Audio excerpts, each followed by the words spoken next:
choice. I just kind of, like when you're a little kid and your mom puts your clothes out to get ready for school? That's kind of what they did, so I just put on whatever. And obviously, they try to stay with the trends, and there was a lot of Z Cavariccis going on, and some like flowy, silky round shirts. And yeah, it is what it was, because it's a product. And anytime you see a tank top, he was like, yes! Time to do more push-ups. There's pictures of us with we talk about this all the time. We probably have them at a table where we have our shirts open, and it's just that was your request, yeah, my request. But it was like, where were our parents? Like, we were 16, and we're like, open your shirt more. And I'd be so protective of my kid. You're not having his shirt off. Not our parents. Like, whatever you want. It was the 90s. Are there any 90s trends that you hope do come back, whether or not they were on the show? I mean, I see them now. Everybody hears yeah. them, they're rocking it. I mean, I see them on kids, like in high school. I was in the Palisades, which is a city on the west side in LA. Kids coming from Pali High, they were dressed in so many similar colors. Yeah. I just want the 90s interest rates to come back.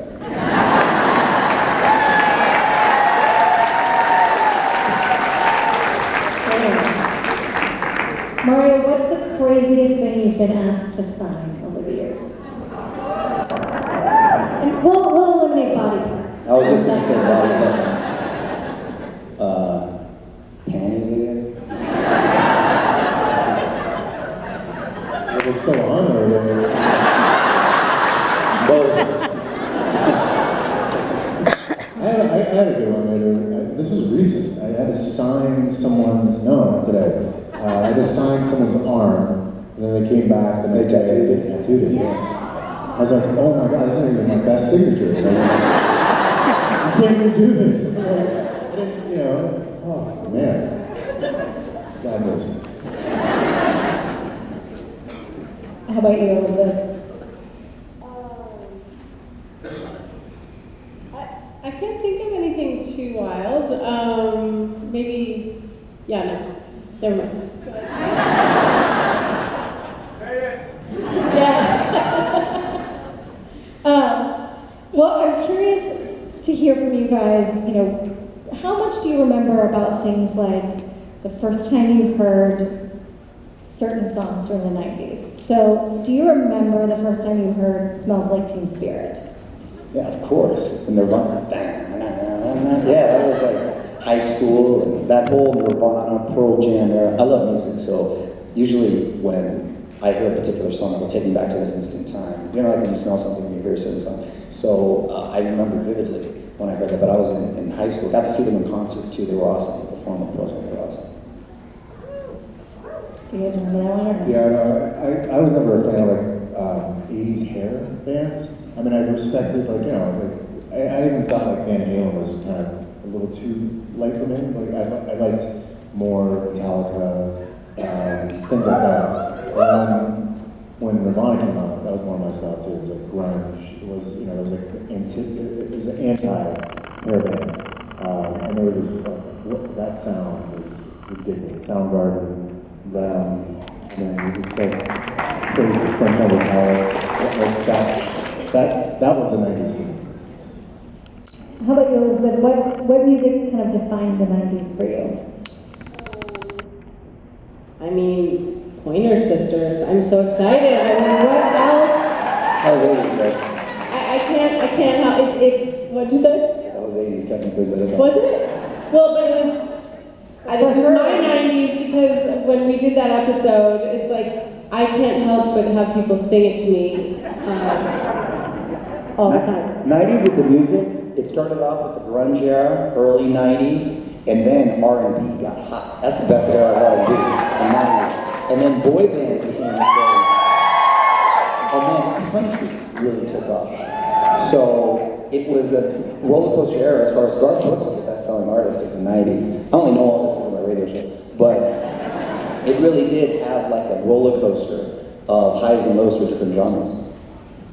Do you have a favorite point in those aside from Nirvana that like stands out? 90s R&B, that's the best. 90s R&B. All the brothers were singing in the rain, and all the videos were all singing in the rain.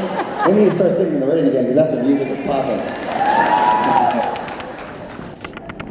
Would any of you be in one of those videos now, singing in the rain? Oh, yeah, shit. Jodeci in the rain, yeah.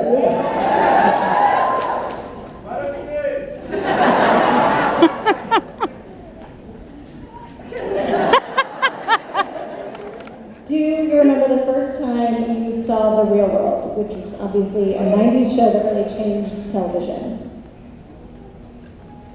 I just remember the second season with Pedro, because he had AIDS, remember? And that was like a big old thing. That was for season 3, right? Or season 3. I knew it was season 2, but yeah, that's right, season 3. And that was obviously the start of, or the genesis for reality TV, before it became a full-blown division of the television landscape.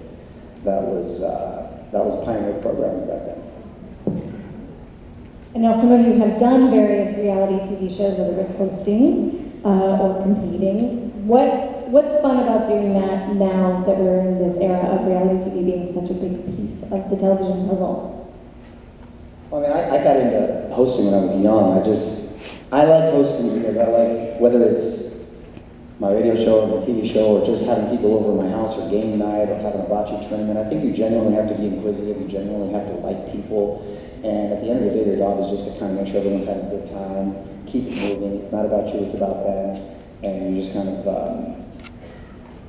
going with the flow, but keeping it going. So for me, it's become a big sort of part of who I am, and I really embraced it, and when I realized, oh, damn, this could be like a career, okay, cool, let me lean into it then. And then it's turned out really well, so, you know, I'm happy to say, like, 15 years in now, being able to do the show, I feel very blessed to be able to do it.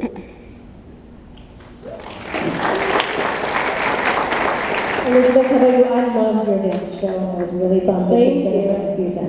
Yeah, we, I don't know if you guys saw it, but it was on Bravo called Step It Up. And for me, I loved doing that show.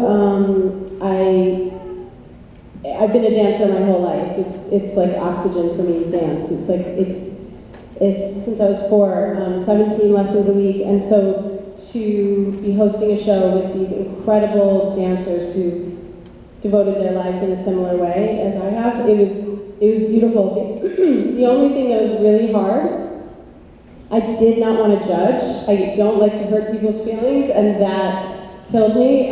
Just when we had to send someone home, it was like the worst moment. But and then I did a documentary series for MTV about the work I do with teenage girls. Since 2006, I've been going into middle schools and high schools, facilitating a self-esteem program I created, and it's still like.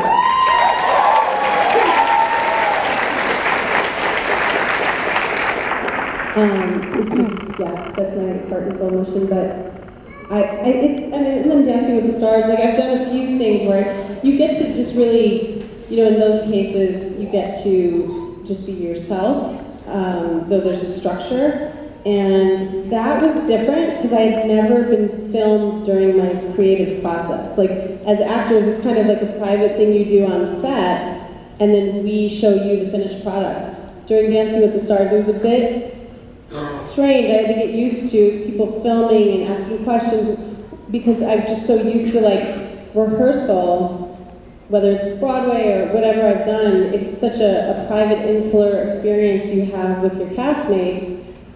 You're not opening the door to let people peek into that process. So that was interesting. But I'm always someone, I like to challenge myself. I like to do new things, and so I'm glad that I have explored these other avenues as well.